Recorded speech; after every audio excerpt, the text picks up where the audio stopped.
Dé chanar sa Gaelic san towel. Had da achgal a frickerst towel na bearla, agus sé faclan iasach a hans na ga. An an Lewis, canny cwch, Tubhailt, not Dualch. Tubhailt, not Dualch, agus ham fachgal sin a chien an bearla galta, towel, le te a chudísh ik an jedig.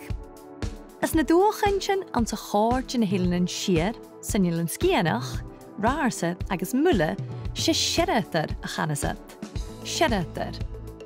Ha sherreter a chien an bearla galta, servitor, a va a kielachig table napkin, njo hand towel. Ans na skieden van een kleiner sherreter ha Tubhailt, njo dualch gechlechig san tablecloth. Agus gaan sin ach blaset gin viarste Dualchainntean a joer sa Gaelic.